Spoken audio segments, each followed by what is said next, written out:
გამარჯობა, მე რატი ვარ მუჯირის ჟურნალისტი. დღეს 19 ივნისია და თქვენ უყურებთ პოლონეთის საზოგადოებრივი მაუწყებლის ქართულენოვან პროექტს VT საქართველოს ნიუსი. კიდევ ერთი განადგურებული კულტურული მემკვიდრეობის ძეგლი. 72 წლის ექიმი 5 წლის ციხეში და მზადება დიდი აქციისთვის. ამ თემებზე მოგიყვება დღეს ჩვენი გუნდი. განადგურებულია მე-6 საუკუნის კულტურული მემკვიდრეობის ძეგლი. ქარელის რაიონში ზღუდერის ეკლესია უკანონოდ დაშალეს. გატყობინებთ, რომ ზღუდერის ბაზილიკა აღარ არსებობს. ეს გიორგი ჩუბინიშვილის სახელობის ქართული ხელოვნების ისტორიისა და ძეგლთა დაცვის ეროვნული კვლევითი ცენტრის მეცნიერ-თანამშრომლის თამთა დოლიძის სტატუსიდან ამონარიდია. კულტურული მემკვიდრეობის დაცვის ეროვნული სააგენტოს ძეგლზე მიმდინარე უნებართო სამშენებლო სამუშაოების შესახებ 1 წლის წინ ჰქონდა ინფორმაცია, თუმცა რეაგირება შედეგი არ მოჰყოლია. აღსანიშნავია, რომ საქართველოში ყველა ისტორიული რელიგიური ნაგებობა საპატრიარქოს ეკუთვნის. ისტორიული ძეგლის ნანგრევებზე ახალი ეკლესიის მშენებლობაა დაწყებული. კულტურული მემკვიდრეობის დაცვის ეროვნულ სააგენტოში აცხადებენ, რომ ახალი ტაძრის უნებართო მშენებლობის ფაქტზე გასულ წელს გამოავლინეს ეს ფაქტი, თუმცა სამუშაოების შეჩერების მოთხოვნით მიმართეს რუის-ურბნისის ეპარქიას და საქმის შესახებ საქართველოს საპატრიარქოსაც აცნობეს, ხოლო ადგილზე ვითარების ხელახლა შეფასების შემდეგ კანონით გათვალისწინებული ზომების გატარებას გეგმავდნენ. კულტურული მემკვიდრეობის ძეგლის განადგურების თემაზე გავაგრძელებთ საუბარს თეოლოგი გიორგი ტიგინაშვილის შემოგვიერთდება სტრასბურგიდან ვარშავის სტუდიაში. გამარჯობა, მადლობა დროისთვის. დავიწყოთ ადგილზე არსებული სიტუაციის შეფასებით. რა ვიცით ამ ეტაპზე? ადგილობრივი მღვდელმთავრის ურბნისისა და როისის მიტროპოლიტ იობის მხრიდან ამგვარი ქმედება არ ახალია, მას ახასიათებს ასეთი საკმაოდ რისკის შემცველი კადნიერი გადაწყვეტილებები, როცა კი ის არ ითვალისწინებს ძეგლთა დაცვის რეკომენდაციებს და კულტურული მემკვიდრეობის ეროვნულ საგანძურს ეპყრობა ზერელი ზედაპირულად და შეიძლება ითქვას უდიერად. ზღუდერის ქარელის წმინდა გიორგის ეს უნიკალური ტაძარი, რომელიც ბაზილიკური ტიპის ნაგებობა იყო და მისი ნიში არსებობდა იქ გარკვეული ნანგრევები, რომელიც პრაქტიკულად მისი ლოცვა-კურთხევით გაპარტახდა სრულიად, მოსწორდა ტერიტორია და დაბეტონდა სქელი ფენი. ძალიან მძიმე დანაშაულია ეს და ამაზე, რა თქმა უნდა, სახელმწიფო უწყებები ვალდებულნი იყვნენ იმთავითვე რეაგირება მოეხდინათ, მაგრამ როგორც წესი, საქართველოს საპატრიარქოს აქვს ხელშეუხებლობის იმუნიტეტი და ალიბი. სახელმწიფო ახსენეთ და როგორ ფიქრობთ, როგორ მოხდა, რომ სახელმწიფოს ეს ფაქტი გამოეპარა, თუ ფიქრობთ, რომ უბრალოდ თვალს ხუჭავდნენ იგივე საპატრიარქო ახსენით და ამ ურთიერთობების გამო? მე თითქმის გამოვრიცხავ იმას, რომ თვითნებობას ჰქონდეს ადგილი, რადგან იმთავითვე საქართველოს საპატრიარქოს წარმომადგენლობა, რომელსაც აქვს სიძველეთა დაცვის სხვათა შორის განყოფილება და კომიტეტიც, თანამშრომლობს ძეგლთა დაცვასთან და ადგილობრივი მღვდელმთავრების ასეთი მასშტაბური გადაწყვეტილებები ყოველთვის თან ხდება ხოლმე სახელმწიფო უწყებებთან. უნდა გააკეთოს განცხადება ძეგლთა დაცვის და კულტურის სამინისტრომ, რომლებიც გარკვეული შეშფოთებით კი არ შემოიფარგლებიან, ხოლო მთელ რიგ სადამსჯელო ღონისძიებებს გაატარებენ. თუმცა თავად ფაქტი უკვე უკურნებელია, რადგან მოცემულობაა ისეთი, რომ დაზიანების აღდგენა შეუძლებელი. ამ თვალსაზრისით ეს არის მწვავალი ქმედება, რომელიც განახორციელა მიტროპოლიტმა და პასუხისმგებლობა ამაზე როგორც ადგილობრივ ხელისუფლებას, ისე ეკლესიის მმართველ ელიტას ეკუთვნის. თუმცა მე შორს ვარ იმ აზრისგან, რომ სახელმწიფო უწყებებმა რაიმე ტიპის ან საპროტესტო ნოტა გამოაქვეყნონ ან შენიშნა მისცენ მას, შესაძლოა მხოლოდ რაღაც ზოგადი განცხადებით შემოიფარგლონ. გასაგებია, გიორგი, ეს ყველაფერი ბოლო 1 წლის ამბავია, 1 წლის წინანდელია და ამ 1 წელში ბევრი რამე შეიცვალა, მათ შორის პატრიარქიც. შეიძლება ამ ცვლილებებს უკავშირდებოდეს ის, რომ 1 წლის წინანდელი ამბის აქტუალიზაცია ახლა მოხდა. პრობლემია ურბნისისა და რუისის, სადაც მთელი რიგი სწავლა-მოძღვრებითი, დოგმატური, კანონიკური და ადმინისტრაციული დარღვევებია, რომ მე ვეჭვობ, რომ ეს ატარებდეს რაღაც დისკრედიტაციის გზავნილებს. თუმცა არაფერი არ არის გამორიცხული, მაგრამ ერთმნიშვნელოვნად დაბეჭდებით რაიმეს თქმა ძალიან რთულია. თუმცა მე უკვე იობთან მიმართებით იმდენი პრობლემა არსებობს, რომ მაინც და მაინც ბადაღებული ტაძრების შემოსვლიდან ვფიქრობ, რომ არ დაიწყებდა ოპონენტი მის მარგინალიზებას. მაგრამ შესაძლოა რაღაც გარკვეული ძალების ინტერესები იყოს აქ და მათ ხელთ არსებული ბერკეტები მხოლოდ ეს იყოს იმისათვის რომ მეუფეიობის პიროვნების ასე ვთქვათ რენომეს დაზიანება მოხდეს ამ შემთხვევაში მათ ამის საფუძველიც აქვთ რადგან უამრავი სამხილია და სამტკიცი იმისათვის რომ მეუფეიობის ადმინისტრაციული მმართველობის პრობლემურობაზე ვინმე აპელირება მოახდინოს თუმცა ეს ძნელად სათქმელია და სცილდება მაინც თეოლოგის პრეროგატივას და კომპეტენციას, რომ რაიმე სახის პროგნოზი ან შეფასება გავაკეთო შიდა კარის თამაშებთან დაკავშირებით. გასაგებია და ბოლოს მინდა გელაძეც კითხოთ. გელათის გარშემო ადეკვატური შეფასებები რომ ყოფილიყო, დაიცავდა ეს ყველაფერი სხვა კულტურული მემკვიდრეობის ძეგლებს.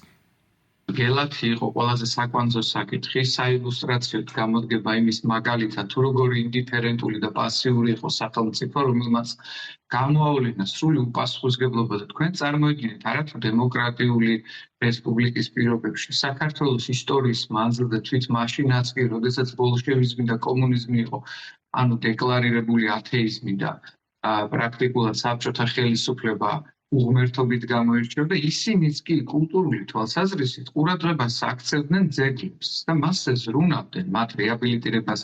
ზოგ შემთხვევაში სახესუება ხდებოდა დაზიანებით, კანონდარღვევით, გულისხმობ კანონიკას, გულისხმობ მის კოლორიტს, თუმცა საბოლოო ჯამში მზრუნველობითი განწყობები შეინიშნებოდა.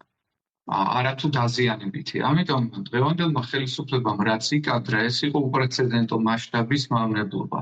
თავისი გულგრილობით, თავისი არაპროფესიონალიზმით და უპასუხისმგებლობით თვით იუნესკოს წარმომადგენლობაც კი გაუგნებული იყო, რომ ხელისუფლების ჩარევამ უფრო მეტი რეგრესი, უფრო უკუსვა და უფრო დამაზიანებელი კვალი დაამჩნია ამ ისტორიული მნიშვნელობის ტაძარს, როგორც არის გელათი. და ეს პრინციპში სიმპტომატურია. ეს არ ასახავს მხოლოდ ერთი ტაძრის მიმართ გამოჩენილ ზედაპირულობას. მთლიანობაში ეს არის სახელმწიფო პოლიტიკის გამომხატველი თუ როგორი განწყობით ეკიდებიან ისინი ჩვენს ისტორიულ ძეგლებს. ხედავენ რა ეპისკოპოსები, რომ თვით ისეთი მნიშვნელოვანი ტაძრისები, როგორც გელათია, დამოკიდებულება არის ძალიან ზერელე და უყურადღებო. რა თქმა უნდა, ეძლევათ მეტი სითამამე, რომ იყვნენ ავტონომიურები და თავხედული გადაწყვეტილებებიც მიიღონ, რომელიც საბოლოო ჯამში მავნებლობაა და სრულდება ფატალური შედეგით. დიდი მადლობა დროისთვის. იმედი დავიტოვოთ, რომ კულტურული მემკვიდრეობის ძეგლები საქართველოში დაცული იქნება. აქვე გეტყვით, რომ სრულ ინტერვიუს ჩვენს სოციალურ ქსელებში ნახავთ და შეგახსენებთ, რომ გამოიცუროთ ჩვენი YouTube არხი და Facebook გვერდი. მადლობა, ნახვამდის. კიევში პეჩერის ლავრის დაბომბვის შემდეგ თითქმის 1 კვირა გავიდა. ზიანი, რომელიც სამონასტრო კომპლექსმა მიიღო, ძალიან მძიმეა. უკრაინული მედიის ინფორმაციით, მატერიალური ზარალი $11 მილიონ აჭარბებს და მის სრულად აღდგენას მინიმუმ 2 წელი დასჭირდება. ამ ხნის განმავლობაში მომხდარი დაგმო მსოფლიო პატრიარქმა ბართოლომეოს მეორემ. კრეხელური და მიუღებელი თავდასხმა ეს მისი შეფასებაა. რომის პაპიც მკვეთრი იყო თავის შეფასებებში. მართლმადიდებლურ სამყაროში მსოფლიო პატრიარქის გარდა საბერძნეთის და ალექსანდრიის საპატრიარქებმა გამოხატეს შეშფოთება. თავად რუსეთის პატრიარქი კირილი საფრთხეს რუსულ რაკეტებში კი არა, უკრაინულებში ხედავს. სერბეთის ეკლესიასთან ერთად განცხადება არ გავრცელებია საქართველოს საპატრიარქოს. ახალი პატრიარქი შიო მესამე პეჩერის დაბომბვაზე დუმილს არჩევს. პეჩერის სამონასტრო კომპლექსის დაბომბვაზე დუმს ბულგარეთის საპატრიარქოც. ხოლო რაც შეეხება ბულგარეთის პოლიტიკურ ხელმძღვანელობას, ევროკავშირში რუსეთის პატრიარქისთვის სანქციების დაწესების ინიციატივას ბლოკავს. ოფიციალური სოფიას განმარტებით სასულიერო ლიდერების დასჯა მოსკოვის მისცემს იარაღს, რათა ევროკავშირში მართლმადიდებლობასთან ბრძოლაში დაადანაშაულოს ევროკავშირი. პარალელურად კი ბულგარეთის ხელისუფლება ვეტოს ადებს რუსული ნავთობკომპანია ლუკოილზე ენერგეტიკული შეზღუდვების დაწესებას. რადგან მიიჩნევს, რომ ეს სანქციები პირველ რიგში თავად ბულგარეთის ეკონომიკას დააზარალებს.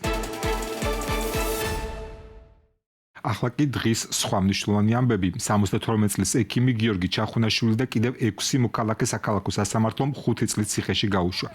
ისინი მოსამართლე გიორგი გელაშვილმა ეგრეთ წოდებულ 4 ოქტომბრის საქმეზე ცნო დამნაშავეთ. ჩახუნაშვილი დაკავებულებს შორის უხუცესია. მასთან ერთად პატიმრობა მიესაჯა დავით ჟღენს, კახაბერ მჟავანაძეს, დავით სტურუას, კონსტანტინე კოკაიას, ზაქრო ალბუთელაშვილს და ია დარახველიძეს. დარახველიძეს სხვებთაისგან განსხვავებით მოსამართლემ 3 წლიანი თავისუფლების აღკვეთა მიუსაჯა. თუმცა როგორც ირკვევა, ის საქართველოში არ იმყოფება და მასზე ძებნა გამოცხადდა. მოგვიანებით კი სასამართლომ გაავრცელა განცხადება, რომ დარახველიძესთან დაკავშირებით მოსამართლემ გამოცხადებაში შეცდომა დაუშვა და სინამდვილეში მასაც 5 წელი მიესაჯა. ეს საქმე ქართველი და საერთაშორისო უფლებადამცველებისთვის ქართული ოცნების მორიგ პოლიტიკურ განაჩენად ფასდება, დაკავებულები კი ახალ პოლიტ და სინდის პატიმრებად. აღსანიშნავია, რომ ამ საქმეზე რამდენიმე ადამიანს საპროცესო გარიგება გაუფორმდა. დღეს სასჯელ მიღწილმა ზაქრო ალბუთაშვილმა კი საპროცესო შეთანხმებაზე უარი თქვა და პატიმრობაში მყოფი ელენე ხოშტარიას სოლიდარობის ნიშნად შიმშილობა გამოაცხადა. რაც შეეხება ხოშტარიას, კალი პოლიტიკოსები რუსთავის მეხუთე პენიტენციურ დაწესებულებასთან შეიკრიბნენ და პატიმრობაში მყოფი დროას ლიდერს სოლიდარობა გამოუცხადეს. ერთობლივ განცხადებაში ოპოზიციონერმა ლიდერებმა აღნიშნეს, რომ 10 თვის წინ დაკავებულ პოლიტიკოს ციხეში სათანადო სამედიცინო დახმარება არ ეწევა, რის გამოც მისი ქრონიკული დაავადებები მძიმდება და ჯანმრთელობის შეუქცევადი დაზიანება ადგება. კალი პოლიტიკოსების შეფასებით ხოშტარიას მიმართ პენიტენციური სისტემის დამოკიდებულება პოლიტიკური დევნის მკაფიო გამოხატულებაა. შეგახსენებთ, ელენე ხოშტარია ციხეში კახა კალაძის საარჩევნო ბანერზე წარწერის გამო გაუშვეს. სასამართლომ ეს ფაქტი საარჩევნო მასალის დაზიანებად შეაფასა. და თუ დაუყოვნებლივ ელენეს არ ჩაუტარდა დიაგნოსტიკური კვლევები და მას არ დაენიშნა შესაბამისი მკურნალობა, ელენე შესაძლოა ამ ციხიდან თავის 4 შვილთან დასაბრუნებლად ეტლით გამოვიდეს. ამიტომ მოვითხოვთ დაუყოვნებლივ ჩაუტარდეს ელენეს ყველა სამედიცინო კვლევა და დაენიშნოს მას შესაბამისი მკურნალობა. ელენე ხოშტარიას ჯანმრთელობის მიმართ პენიტენციური სისტემის დამოკიდებულება პოლიტიკური დევნის კაფიო გამოხატულებას წარმოადგენს და არღვევს კანონის უზენაესობის და ადამიანის უფლებების დაცვის პრინციპებს. თავისუფლება ელენე ხოშტარიას, თავისუფლება სინდისის პატიმრებს. თბილისში კი მასშტაბური საპროტესტო აქციისთვის ემზადებიან. ხვალ საზოგადოებაში გავრილოვის ღამის სახელით ცნობილი საპროტესტო აქციის დარბევიდან 7 წლის გასვლასთან დაკავშირებით საზოგადოება ისევ ქუჩაში იკრიბება. სამზადისზე იმ ღამის დაშავებულების მოგონებებით და პოლიტიკური შეფასებებით თბილისიდან გვერდდება სალომე ბოკუჩავა. სალომე, გისმენთ. საყვირები, ბანერები, საქართველოსა და ევროკავშირის დროშები, აქციის ორგანიზატორები ხვალინდელი დღისთვის ემზადებიან. რიგით 27 მარში 20 ივნისის მოვლენებს მიეძღვნება. გვახსოვს გავრილოვის ღამე, ეს იქნება მთავარი სლოგანი ხვალ დაგეგმილ მარშზე, რომელიც ფილარმონიიდან დაიძვრება და საბოლოო ლოკაციად შერჩეულია საკანონმდებლო ორგანო. აქციის ორგანიზატორები ამბობენ, რომ გარდა 20 ივნისის მოვლენებისა, ისინი აუცილებლად სოლიდარობას გამოუცხადებენ ელენე ხოშტარიას, რომელიც მათი განცხადებით აბსურდული ბრალით იხდის სასჯელს და არის ქვეყნის პოლიტპატიმარი. 20 ივნისს კი საკანონმდებლო ორგანოში ერთ-ერთი პირველი პოლიტიკოსი ქალი იყო, რომელმაც გავრილოვის პარლამენტის თავმჯდომარის სავარძელში ჩასხდომა და სიტყვით გამოსვლა გააპროტესტა და მან პროტესტი საკანონმდებლო ორგანოში დაიწყო. აქციის მონაწილეებმა კი პარალელურ რეჟიმში შეკრება პარლამენტის წინ დაიწყეს. 1920 ივნისი არის რაღაცა წყალგამყოფს ვეძახით ჩვენ, როდესაც უკვე აშკარა გახდა ამ ხელისუფლების რუსული მიმართულებით სვლა. და ამის თვალსაჩინო დემონსტრირება იყო, როდესაც რუსი კომუნისტი დეპუტატი ჩამოიყვანეს, ჩასვეს პარლამენტის თავმჯდომარის სავარძელში და რუსულად დაიწყო ამ ადამიანმა სხდომის წაყვანა. ჩვენ კარგად გვესმის, რომ გავრილოვი იყო სახე რუსეთის ოკუპაციის. ჩვენ ვხედავთ, რომ დღეს მიმდინარეობს საფეხურებრივი ოკუპაცია საქართველოსი რუსეთის მხრიდან და სწორედ ამიტომ გავდივართ ხვალ და ვაპროტესტებთ აი ამ მოვლენას. ხელისუფლების მხრიდან სადამსჯელო ოპერაციას იხსენებენ დაზარალებულები. 20 ივნისის მთავარ სიმბოლოდ უკვე მე-7 წელი შემოსავლია ითვლება მაშინ პატარა გოგონა მაკო გომური, რომელმაც თვალი დაკარგა. ადამიანები, რომლებიც დაზარალებულებად წლების შემდეგ ცნეს იხსენებენ, რომ მაშინ დაზიანებების მიუხედავად საქართველოს ხელისუფლებამ შესაბამისი დახმარება არ გაუწია. ასევე არ მოხდა საქმეების დროული და ეფექტური გამოძიება. ისინი ამ დრომდე როგორც დამკვეთების დასჯას, ასევე შემსრულებლების პასუხისმგებლობაში მიცემას ითხოვენ. გარეთ ვერ გავდიოდი იმის გამო, რომ ეგრევე ფოთვა მეწყებოდა, ტრანსპორტში ვერ ჩავდიოდი, ბევრ ხალხში ეგრევე ცუდად ხდებოდა. პოლიციელები სადიდგნენ, სპეცრაზმელები სადიდგნენ, ის საიდან მოდიოდა, ეს საიდან მოდიოდა. ეს ყველაფერი არ მახსოვს მეხსიერებაში, მაგრამ ძალიან კაფიოდ მესმის ის ხმები, რაც მესმოდა, ტყვიების ხმები, ყვირილის, მოქალაქეების ხმები მახსოვს. ძალიან კაფიოდ მახსოვს წამოსული რობოკოპების ხმა. სულ 20 ივნისია და ეგ უფრო მძიმეა ჩემთვის, რომ თითქოს აი ამ რაღაცებს ვერ დავახციეთ თავ. დამიზნებით ნასროლი მართლა პირველად იყო ჟურნალისტების მიმართ ადამიანებს პირდაპირ დაუშინეს ტყვიები, დათვის ტყვიები, ეგრეთ წოდებული, რომელიც უბრალოდ შეიძლება ფატალური შედეგი დასრულებულიყო და სულ ფიქრობდი, რომ აი ნუ აი ამის მერე კიდე შეიძლება რომ ეპატიოს ასეთ ხელისუფლებას ადამიანებმა აპატიონ და დატოვონ ხელისუფლებაში. აი სულ ამას ვფიქრობდი რა, იმიტომ რომ იმდენად აშკარა და მკაფიო იყო. ჭავჭავაძის ცენტრის ხელმძღვანელს მიაჩნია, რომ მოცივნის მხოლოდ ყოფილი პრემიერ-მინისტრის გიორგი გახარიას პასუხისმგებლობის საკითხი არ არის. თავად გახარია კი გასულ წელიწადს თეატრულუკიანის საგამოძიებო კომისიაში თავადაც აცხადებდა, რომ რეზინის ტყვიების გამოყენების ბრძანება მას არ გაუწია. თუმცა ამბობდა, რომ არ ჰქონდა ინფორმაცია, ვინ იდგა ამ გადაწყვეტილების უკან. ოცნების კრიტიკოსები დარწმუნებულები არიან, რომ ბიძინა ივანიშვილის, ირაკლი კობახიძის და ასევე ბიძინა ივანიშვილისთვის ნდობით აღჭურვილი პირის ანზორ ჩუბინიძის პასუხისმგებლობის საკითხიც უნდა დადგეს. გიორგი გახარია შეიძლება იყოს ერთ-ერთი რიგითი შემსრულებელი ამ შემთხვევაში, ვინაიდან 2019 წლის 20 ივნის ხელისუფლებაში იყო ბიძინა ივანიშვილი, ხელისუფლებაში იყო ქართული ოცნება და ისინი დღემდე არიან ხელისუფლებაში.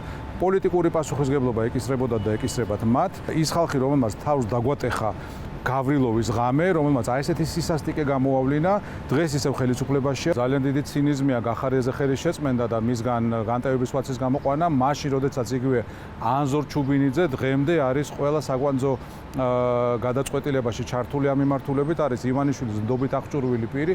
ანზორ ჩუბინიძე, რომელიც ჩვენ თვალწინ ხელმძღვანელობდა იმ სისხლიან ღამეს სპეცრაზმის მოქმედებებს, ანზორ ჩუბინიძე, რომელიც ბერია ივანიშვილთან და ირაკლი ღარიბაშვილთან ერთად გეგმავდა სპეცრაზმის სკოლის ბავშვების დაშინებას.